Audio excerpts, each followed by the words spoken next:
Hello everyone, very warm welcome to all of you in upgrade IAS. आज हम लोग BPSC 71st के बारे में चर्चा करेंगे। इसमें ये देखेंगे कि जो अभी एग्ज़ाम हुआ है उसका लेवल ऑफ डिफ़िकल्टी कैसा था, और हम लोग ये भी देखेंगे कि ट्रेंड्स में क्या क्या बदलाव हुआ है, और उसी के बेसिस पे हम लोग ये साइंटिफिक एनालिसिस करेंगे कि हमारा कट ऑफ जो है किस रेंज में रहना चाहिए, कितना होना चाहिए। क्योंकि अगर आप अभी से अनुमान लगा के जो मार्केट में जो जो भी आपके पास आंसर की है उससे आप मिलाए होंगे, दो चार नंबर को अगर माइनस भी कर दें बीपीएससी का, फिर भी अगर आप उस रेंज में रह रहे हैं, उस एम्बिट में फॉल कर रहे हैं, तो आपको मेंस का प्रिपरेशन अभी से स्टार्ट कर देनी चाहिए। होता क्या है कि जब आपका रिजल्ट आएगा नेक्स्ट मंथ आएगा, और उस समय आपके पास मेंस के लिए काफ़ी कम समय होगा। इसीलिए हम बच्चे की रिक्वेस्ट पे हम ये आज एनालिसिस कर रहे हैं, जो साइंटिफिक एनालिसिस होगा। आप देखेंगे कि हमने सारा एक साइंटिफिक कैलकुलेशन किया है, उस बेसिस पे आपको हम जो कट ऑफ बताने के लिए जा रहे हैं। तो आप लोग इसमें बने रहिए, साथ ही साथ इसको चैनल अभी नया है तो इसको सब्सक्राइब भी कर दीजिए, क्योंकि अभी हम लोग ऑनलाइन अभी आए, इससे पहले हम लोग ऑनलाइन थे नहीं। ठीक है, तो हम लोग सबसे पहला जो हमारा जो ये होगा डिस्कशन होगा वो होगा लेवल ऑफ डिफिकल्टी। क्वेश्चन का जो डिफिकल्टी क्या था, क्योंकि बहुत सारे लोग बोल रहे हैं कि नहीं बहुत ज़्यादा डिफिकल्टी नहीं था, यूपीएससी वाले के लिए आसान था या बीपीएससी वालों के लिए टफ था। इस पे भी बात करेंगे कि कौन कौन सा फैक्टर होगा जो कट ऑफ को लो लेकर के जाए, कम लेकर के जाएगा। तो लेवल ऑफ डिफिकल्टी देखेंगे, साइंटिफिक तरीके से देखेंगे, और उसके बाद ट्रेंड्स देखेंगे कि 70वीं में क्या था, 69वीं में क्या था, और अभी जो है 71वीं में हमारा ट्रेंड्स कैसा है। इसके बाद हम लोग ये देखेंगे कि जो कट ऑफ हमारा जो मोस्ट इंपॉर्टेंट पार्ट है कि आपको तैयारी कर स्टार्ट करनी चाहिए, कट ऑफ कितना होगा। लास्ट में हम लोग कट ऑफ के बारे में भी देखेंगे, और आप यकीन मानिए कि जो कट ऑफ हम बताएंगे अराउंड उसी के 1-2 मार्क्स के जो आगे पीछे आपका कट ऑफ होगा। तो चलिए हम लोग स्टार्ट करते हैं। सबसे पहले हम लोग देखेंगे कि लेवल ऑफ डिफिकल्टी क्या रहा। लेवल ऑफ डिफिकल्टी में हमने इसको 3 सेक्शन में डिवाइड किया है। सबसे पहला है कि डिफरेंट फ्रॉम 70th प्रीलिम्स। ये जो 70वीं प्रीलिम्स से आपको बिल्कुल डिफरेंट एग्जाम देखने को मिला है। अगर आप क्वेश्चन देखेंगे, अभी हम कैलकुलेशन भी करके हमने किया है, वो भी दिखाएंगे आपको, कि इसमें देखेंगे कि आपको पैटर्न जो है बिल्कुल आपको चेंज देखने को मिला है। रीजन, पहली बात यह है कि ऑप्शन यहाँ पे ऑप्शन के साथ गेम कर दिया बीपीएससी। पहले ऑप्शन आपको देखेंगे कि जो 60 से 62वीं नहीं, उसके जो 65वीं के बाद जो स्टार्ट हुआ था, मोर देन एबव और oblique none of the above, वो ऑप्शन वो हट गया था, अतुल प्रसाद सर आए थे तो। लेकिन अब ये जो है ऑप्शन यहाँ पे चेंज हुआ है। सबसे बड़ा जो यहाँ पे देखिए कट ऑफ लो लेके जाएगा वो ये है कि ऑप्शन के साथ बीपीएससी ने गेम किया है। More than above, none of the above, और जो है मैच द फॉलोइंग, बहुत सारा क्वेश्चन है। तो आप देखेंगे कि ऑप्शन के साथ ये गेम कर दिया है। और जब ऑप्शन के साथ गेम होता है तो स्टूडेंट में एग्जाम हॉल में जब आप एग्जाम देते हैं तो प्रेशर आप पे काफ़ी होता है, और गलती करने के लिए आप वहाँ मजबूर होते हैं। तो पहला ये है चेंज, ये है कि जो 70वीं से 70वीं में स्पीटिंग फैक्ट था, आप जा रहे हैं पढ़ के जा रहे हैं, लूसेंट पढ़ के जा रहे हैं और जाकर उगल दे रहे हैं। ठीक है, वैसा नहीं है, ये फैक्चुअल भी नहीं है। दूसरी बात यह है कि आप ये देखेंगे कि 71वीं बीपीएससी फैक्चुअल नहीं है। अगर ज्योग्राफी को छोड़ दें, ठीक है, और साइंस का कुछ पार्ट को छोड़ दें, तो आपको फैक्चुअल नजर नहीं आएगा। तो यहां पे आपको फैक्चुअल भी नहीं है और स्पिटिंग फैक्ट भी नहीं। स्पिटिंग फैक्ट कहने का मतलब है कि आप एनसीईआरटी पढ़े हुए हैं, आप एसएससी के लिए तैयारी कर रहे हैं, आप बीपीएससी के लिए तैयारी कर रहे हैं, आप क्राउन पे डिपेंडेंट हैं या कुछ कुछ बुक पे डिपेंडेंट हैं, आप उसको पढ़ के गए और आप वहां पे क्वेश्चन बना करके आ जाते हैं और आप वो हिट करता है। तो ये भी आपको देखने को मिलेगा कि स्पिटिंग फैक्ट भी नहीं है। तो आपको पैटर्न जो है मार्केट में जो भी लोग जो भी बोल रहे हैं, मेरा अपना एनालिसिस ये कहता है कि लेवल ऑफ डिफिकल्टी क्या है, आपको मॉडरेट टू टफ है। कोई भी क्वेश्चन आप उठा के देख लीजिए, आपको सोचने के लिए मजबूर होना पड़ रहा है। क्वेश्चन को आप एक बार देख करके आप नहीं ये कर सकते हैं कि अच्छा ये क्वेश्चन होने वाला है, ये आंसर होने वाला है। दूसरा फैक्टर है ये है, इसके जो चेंज हुआ है पैटर्न में, आप देखेंगे कि साइंस और करंट अफेयर, साइंस और करंट अफेयर में देखेंगे कि अनकन्वेंशनल फैक्ट है। अनकन्वेंशनल फैक्ट कहने का मतलब यहां मेरा मतलब यह है कि आप पहले साइंस में 30 क्वेश्चन आता था, अभी भी 30 क्वेश्चन है, बहुत अच्छी बात। लेकिन आप यहां पे देखेंगे कि जो क्वेश्चन पूछा गया है वो अनकन्वेंशनल फैक्ट है, नोमेरिकल्स है। दूसरा आप नोमेरिकल्स देखेंगे। तीसरा जो है कि force to do mistake, student को या तो अटेम्प्ट आपको लेना ही पड़ेगा, अगर आप अटेम्प्ट नहीं लेंगे तो आपका रिजल्ट नहीं होगा। तो यहां पे अनकन्वेंशनल फैक्ट क्या है, कहने का मतलब है कि क्वेश्चन आपको फैक्चुअल है, ठीक है, कोई बात नहीं है। लेकिन आप यहां पे ये देखेंगे पिछली बार जब बीपीएससी आप दिए होंगे 70वीं 69वीं 68वीं 67वीं आप देखे होंगे, उसमें आरएच फैक्टर पूछ देता है, सेल के बारे में पूछ देता है, माइटोकॉन्ड्रिया के जो माइटोकॉन्ड्रिया के बारे में पूछ देता है। तो ये सब क्वेश्चन जो है कन्वेंशनल क्वेश्चन आपको साइंस में देखने को मिलता ही नहीं है। तो आप यहां पे गौर से अगर आप देखें, एनालिसिस करेंगे तो ये चीज आपको समझ में आएगा। दूसरी बात यह है कि नोमेरिकल्स पूछा है, 3 आपके नोमेरिकल्स है। आप ये मानिए कि जो इंजीनियर है, जो नीट का तैयारी किया हुआ है, जो बहुत दिन पुराना, अगर बहुत पहले पढ़ा हुआ, उससे नहीं बनने वाला है। अगर जो अभी हाल फिलहाल जो अपियरिंग है या फिर अभी हाल फिलहाल कुछ दिन पहले ही वो लेफ्ट आउट किया तो मे भी उससे बन जाए, लेकिन बाकी लोगों से बनने वाला नहीं, या तो तुक्का लगाएगा या तो लेफ्ट आउट करेगा, ठीक है। तो आपको नोमेरिकल्स 3 क्वेश्चन तो ऐसे ही आपका यहाँ पे गया। अब बचा 27 में भी आप देखेंगे कि आसान क्वेश्चन नहीं है, आपको सोचने के लिए मजबूर कर रहा है, और ऐसा क्वेश्चन है कि जो आप लाइफ में कभी सुने भी नहीं होंगे अगर आप बायोलॉजी बैकग्राउंड आपका नहीं है। और most of the student 99% student आपको नॉन बायोलॉजी बैकग्राउंड का आपको मिलेगा यहाँ पे आपको बीपीएससी में, ठीक है। उसके बाद देखेंगे कि ये जो ऑप्शन भी है, ऑप्शन के साथ भी खेला किया है, और इसीलिए यहाँ पे बच्चे लोग जो स्टूडेंट जो है नंबर ऑफ अटेम्प्ट जो है साइंस में वो कम किए हैं, 25 या उससे भी कम किए हैं। तो आपको मान के चलिए कि 2-3 नंबर तो आपका साइंस ही आपका 2 से 2 to 3 मार्क्स तो साइंस ही आपका कट ऑफ गिरा देगा। तो अभी हम लोग फिर देखें, अब फिर करंट अफेयर में देखेंगे। तो करंट अफेयर में अगर आप बात करेंगे तो करंट अफेयर में आपको प्रीवियस ईयर का पूछा गया है, मतलब कि 23-24 का पूछा गया है, 24-25 का बहुत कम है। तो आपको 23-24 का है तो बच्चे लोग वहाँ भी हेजिटेट किए हैं अटेम्प्ट लेने में, और अटेम्प्ट जब आप कम लेते हैं तो आप क्या होता है कि आपका प्रोबेबिलिटी जो है जो सही होने है करंट अफेयर में वो कम हो जाता है। तो यहाँ भी ये भी एक फैक्टर है कि जो पैटर्न आपको बिल्कुल डिफरेंट है। अब लेवल ऑफ टफनेस की अगर बात करें तो हम यहाँ पे देखेंगे कि लेवल ऑफ टफनेस हमने जो अपना ये अनुमान हमने लगाया है जो कि अब तक का बीपीएससी में कोई कह रहा है कि नहीं 79 से आसान था, लेकिन मेरा मानना है कि एट पार विथ यूपीएससी है, या कहेंगे 79 से 69वीं से भी ये टफ है। रीजन क्या है हम आपको बता रहे हैं कि यहाँ पे देखेंगे कि 42 क्वेश्चन आपको मोर देन अबव, यहाँ पे आउट ऑफ 150 में आपको देखेंगे 42 क्वेश्चन, 42 क्वेश्चन आपको मोर देन अबव है। अब यहाँ पे देखेंगे जो मोर देन एबव आता है तो स्टूडेंट, और दूसरी बात कि मोर देन एबव में भी आप देखेंगे कि डाटा का जो डेटा का इस्तेमाल किया गया है, बहुत सारा डेटा जो उसमें दिया इंसर्ट किया हुआ है, उसमें जो डेटा बेस्ड क्वेश्चन है। तो और ऑब्वियस बात है, जैसे लेबर फोर्स पार्टिसिपेशन रेट से लेकर के बिहार के इकोनॉमिक सर्वे से लेकर के आप जो भी क्वेश्चन देखेंगे कूट करके उसमें आपको डेटा मिलेगा। तो ऑब्वियस बात है कि यहाँ पे जो 42 आपको मोर देन अबव है, इसमें से स्टूडेंट कितना अटेम्प्ट लिया होगा?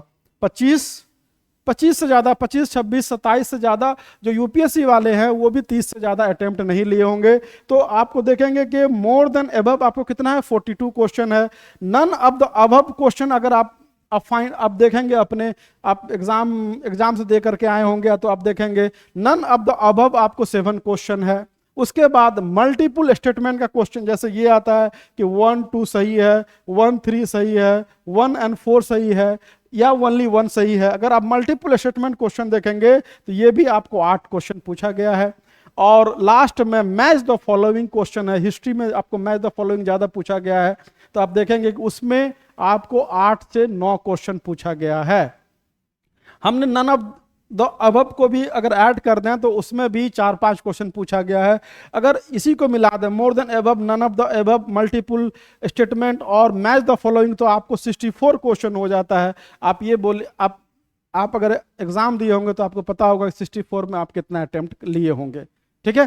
तो अगर हम लोग लेवल ऑफ डिफिकल्टी की बात करें तो ये मॉडरेट टू टफ है। मॉडरेट क्यों बोल रहे हैं? क्योंकि कुछ हिस्ट्री का क्वेश्चन आसान था, कुछ ज्योग्राफी का क्वेश्चन आसान था, बाकी उसके अलावा जो भी आप देखे होंगे वो क्वेश्चन आपको टफ ही यहाँ पे आपको देखने को मिला होगा। इसीलिए अब हम लोग इसी के बेसिस पे हम लोग कट ऑफ हम लोग देखेंगे कि कट ऑफ कितना जा सकता है। ठीक है, तो कट ऑफ, उससे पहले हम लोग एक बात आप लोग को बता देना चाह रहे हैं कि हम लोग अभी नए हैं यहाँ पे यूट्यूब में, लेकिन हमारी कोचिंग 1998 से 2 एकेडमी के नाम से चल रही थी, उसको रीब्रांड हम लोग कर रहे हैं। तो हम लोग आपको बीपीएससी मेंस का भी आपको बैच लॉन्च कर रहे हैं 25 सितंबर से हैं, आप लोग ज्वाइन कर सकते हैं। और दूसरी बात यह कि फाउंडेशन वाले जो बच्चे हैं जो वाकई 72वीं निकालना चाहते हैं, 72nd अगर निकालना चाहते हैं, तो आप भी जुड़ सकते हैं। देखिए हमारे यहाँ का क्या है कि हम लोग जो है बहुत ज़्यादा ऑनलाइन हम लोग का प्रेजेंस नहीं था, हम लोग ऑफलाइन पे ज़्यादा ध्यान देते थे। और इसीलिए आप जो भी अगर पुराने स्टूडेंट होंगे उनसे अगर बात करेंगे तो आपको इस कोचिंग के बारे में पता होगा। और हम लोग का एक मोटो है कि हम लोग कॉन्सेप्ट के साथ खिलवाड़ नहीं करते हैं। जो भी हमारे यहाँ टीचर है, जो हमारे यहाँ फैकल्टी है, वो एटलीस्ट 3 से 4 बार यूपीएससी बीपीएससी इंटरव्यू तक पहुंचे हुए हैं और कम से कम 5 साल का एक्सपीरियंस है, वही लोग यहाँ पढ़ाते हैं। दूसरी बात यह है कि अगर आप हमारे यहाँ पढ़ते हैं और हमारे यहाँ पढ़ने के दौरान आपको लगता है कि चीटेड फील करते हैं, या फिर मान लीजिए कि आपको लगता है कि टीचर हमको कॉन्सेप्चुअली सेटिस्फाइड नहीं कर पा रहे हैं, तो आप अपना फील लेकर के वापस भी जा सकते हैं। तो बैच हमारा बीपीएससी मेंस जो है 25 से स्टार्ट हो रहा है, और फाउंडेशन बैच जो हमारा 72वीं के लिए जो है वो 22 तारीख से स्टार्ट हो रहा है। आप इसको ज्वाइन कर सकते हैं, डेमो क्लास भी आप ले सकते हैं। ठीक है, कोई दिक्कत नहीं है। चलिए अब हम लोग चलते हैं कट ऑफ के बारे में, जो मोस्ट इंपॉर्टेंट बात है। ये कट ऑफ हम लोग दिखा देते हैं, फिर लास्ट में हम लोग फैक्टर के बारे में बात करेंगे कि ऑन व्हाट बेसिस हम लोग ये कंक्लूजन पे पहुंचे हैं कि कट ऑफ हमारा ये होना चाहिए। अब यहाँ पे देखेंगे कि देखिए जनरल में आप देखेंगे कि 91 गया है, किसमें 79th में, और सीट कितना टोटल कितना था, 362 सीट है। अब जो ईडब्ल्यूएस देखेंगे तो 86 और लगभग 11 मार्क्स का अंतर है महिला में। हम ऑब्लिक देकर के लिखे हैं, स्लैश देकर लिखे हैं। ये जो कट ऑफ जनरल का है, और ये जो कट ऑफ होगा जो स्लैश में ऑब्लिक में, वो गर्ल्स का है, वुमेन का है। ठीक है, तो ईडब्ल्यूएस देखेंगे 86 गया है, जबकि कहा जाता है, ये भी क्वेश्चन इसका टफ था। ओबीसी का देखेंगे 88 गया है, ईबीसी का देखेंगे 84 गया है, और एससी का देखेंगे 75 गया, महिला का 61 गया है, और इसका ईबीसी का 74, इसका 80 गया है।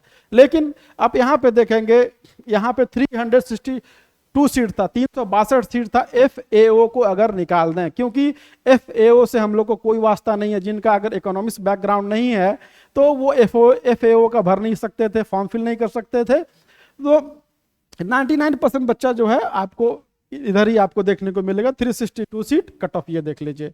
लेवल ऑफ डिफिकल्टी वो भी मॉडरेट टू टफ था। अब अगर 70वीं में देखेंगे, 70वीं में आपका जनरल का 91 गया मेल का, और जो गर्ल्स का आपको 81 देखने को मिलता है। ईडब्ल्यूएस में 83 गया है, और इसमें 73 गया है। ठीक है, महिला का। ओबीसी का देखें 84 गया है, और महिला का 75 गया है।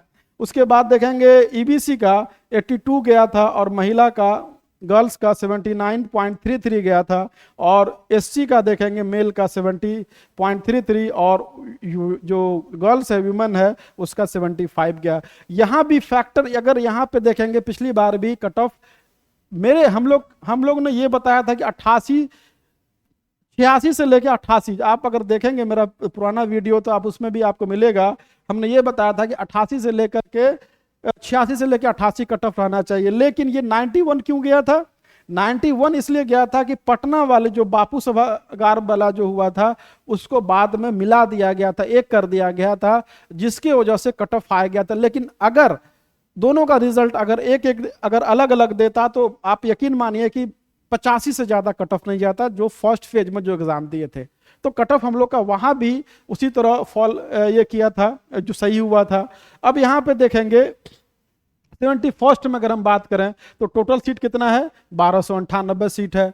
अगर आप यहाँ पे सारे फैक्टर को मिला दें, 79th को देखें, 70वीं को देखें और 71वीं को मिला करके आप लोग देखें, जो लेवल ऑफ टफनेस है, जो हम लोग बात किए कि मोर देन एबव कितना, नन ऑफ द एबव कितना, मल्टीपल स्टेटमेंट क्वेश्चन कितना है, उसके बेसिस पे हम लोग ये पहुंचे हैं कि अगर आपका जनरल का 83 है, अगर आप जनरल में बिलोंग करते हैं, मेल हैं, तो अगर 83 प्लस माइनस 2 है तो आपको आंख बंद करके प्रिपरेशन करना चाहिए। अगर आप नहीं करते हैं तो अपने पैर पे आप कुल्हाड़ी मारेंगे। ठीक है। अब महिला का उसी तरह, अब देखिए महिला का क्या होता है कि आप उसी तरह माइनस कर लीजिए ना, 8 से 10 नंबर जो है लगभग माइनस होता है। तो 83 मेल का आप है तो उसी तरह आप लोग महिला का 75 तक आप यहाँ पे आते हैं तो आपका रिजल्ट हो जाएगा। ओबीसी अगर ईडब्ल्यूएस बोलते हैं तो हमने ये कहा है कि 75 से लेके 75 टू 77 अगर है तो आपका प्रीलिम श्योर होने वाला है।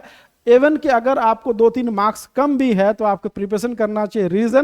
रीजन ये है कि जब बीपीएससी का आंसर किया आएगा, जो आप लोग मिलाए हैं, तो थोड़ा 1-2 नंबर कम उसमें होगा। ठीक है। साथ ही साथ कुछ क्वेश्चन, एक दो क्वेश्चन है, जैसे वो मेडल वाला क्वेश्चन है, वो जो उसका क्वेश्चन ही गलत है, तो वो सब कुछ 1-2 क्वेश्चन डिलीट होने वाला है। तो आपका ऐसे भी प्लस कुछ पॉजिटिव, कुछ दो मार्क्स जुड़ेगा भी और उसका नेगेटिव का भी नंबर मिलेगा अगर आपने अटेम्प्ट किया है। साथ ही साथ आप देखेंगे कि वो आपको 1-2 नंबर ऊपर की ओर लेके जाएगा। तो ईडब्ल्यूएस अगर आप 75 टू 77 करते हैं तो आपका यहाँ पे रिजल्ट 100% है। उसके बाद अगर आप 76 टू 79 है, अगर ओबीसी कैटेगरी से हैं तो 76 79 है, प्लस माइनस 2 है, तो आपका रिजल्ट होने वाला है। आप एकदम बिल्कुल आप जो निश्चिंत रहिए। साथ ही साथ अगर ईबीसी है तो ईबीसी में भी देखेंगे कि 75 से 77 मार्क्स अभी हम लोग लेके चल रहे हैं कि ईबीसी का कट ऑफ होना चाहिए, लेकिन ये और कम हो सकता है, क्योंकि आप जब देखेंगे यहाँ पे देखेंगे 91 है ना, 91 है, नंबर ऑफ सीट ज्यादा है, तो यहाँ पे कितना गया है, 82 गया है। लगभग कितने का अंतर है, लगभग यहाँ पे 9 मार्क्स का अंतर है। और यहाँ पे जब लेवल ऑफ टफनेस ज्यादा है तो ये जो 75 से भी 1-2 नंबर कम जा सकता है। ठीक है। तो आप ये मान के चलिए कि अगर 75 टू 77 है अभी के आंसर की से, तो आप 100% आपका प्रीलिम्स होने वाला है। उसी तरह एससी कैटेगरी के लिए आप लोग देखेंगे तो 65 टू 68 अगर आप लोग लेकर के आ रहे हैं तो आपका रिजल्ट होने वाला है। और महिलाओं में उसी तरह आप लोग जो यहाँ पैटर्न है 8 नंबर 9 नंबर घटा लीजिए, आपका प्रीलिम्स होने वाला है। अब इसको सपोर्ट करने के लिए फैक्टर कौन कौन सा हमने लिया है। एक तो पहले हम लोग बात कर रहे थे कि नहीं ये सब मल्टीपल चॉइस क्वेश्चन ज़्यादा है, more than above none of the above ज़्यादा है। हम लोग यहाँ पे देखें लेवल ऑफ डिफिकल्टी क्या है, मॉडरेट टू टफ है। दूसरी बात कि नेगेटिव मार्किंग, ऑब्वियस बात है, नंबर ऑफ क्वेश्चन लोग बहुत कम अटेम्प्ट किए हैं, क्योंकि यहाँ पे देखेंगे आपको more than above none of the above answer ज्यादा है। तो यहाँ पे 120 से 125 लड़का लोग, जो मेल जनरल है 125 से ज्यादा लिया नहीं, एक बहुत 130 जो लिया है तो उसका गलत भी ज्यादा हुआ है। उसके बाद देखेंगे कि यूपीएससी मेंस था, ये भी एक फैक्टर है। यूपीएससी मेंस था, बहुत सारे बच्चे मेंस में लगे होंगे यूपीएससी में। फीमेल रिजर्वेशन बिहार में डोमिसाइल इंट्रोड्यूस हो गया है, तो यहाँ भी एक फैक्टर है। ठीक है। उसके बाद एएसओ फैक्टर है। एएसओ फैक्टर कहने का मतलब ये हो गया कि बीपीएससी असिस्टेंट का जो एग्जाम हुआ था उसमें से जो क्वेश्चन आया था वो उसका टफनेस ज़्यादा था। टफनेस ज़्यादा होने की वजह से बहुत सारे बच्चे है ना ऐसे ही एस्केप कर दिए थे। और दूसरी बात है कि एसएससी का भी एग्जाम था, और एसएससी एग्जाम की वजह से जो एसएससी का स्टूडेंट है वो भी अपीयर नहीं हुए थे, बहुत कम हुए थे। तो एक तो अपीयर कम हुआ है, दूसरी बात है लेवल ऑफ टफनेस ज़्यादा है। अगर आप इसके एम्बिट में कहीं भी फॉल कर रहे हैं तो आपको प्रिपरेशन 100% करनी चाहिए। और लास्ट में मेरा एक जो सुझाव है कि बीपीएससी आप पहले जैसा नहीं रहा। आपने देखा होगा 70वीं में जो उसका ये हुआ है, 71वीं में वो अपना इमेज मेकओवर करने के में लगा हुआ है। 70वीं मेंस भी देखेंगे तो बहुत चीज़ आपको डिफिकल्ट, क्वेश्चन का लेवल बहुत अच्छा था, एट पार विथ यूपीएससी था। तो आप अपनी तैयारी अच्छे से कीजिए। और अगर आप लोग कोई इंक्वायरी है ऑनलाइन ऑफलाइन तो जुड़ सकते हैं। हमारा टेस्ट सीरीज भी स्टार्ट होने वाला है, आप उसमें भी जुड़ सकते हैं। ठीक है। अगर आप रियल फील चाहते हैं एग्ज़ाम के दौरान। और हमारे यहाँ जो कॉपी आपको चेक करेंगे वो कोई ऐसा नहीं है कि जो बच्चा मेंस नहीं निकाला या फिर इंटरव्यू नहीं दिया है, ऐसे ऐसे लोग नहीं चेक करते हैं। हमारी एक प्रॉपर टीम है, हमारे यहाँ कॉम्बिनेशन है कि एक्सपीरियंस फैकल्टी जो है वो हैं, प्लस जो हमारा जो खास कर यंग माइंड है, दोनों का हम लोग कॉम्बिनेशन लेके चलते हैं। तो आप लोग आ सकते हैं, हम लोग के साथ जुड़ सकते हैं। धन्यवाद।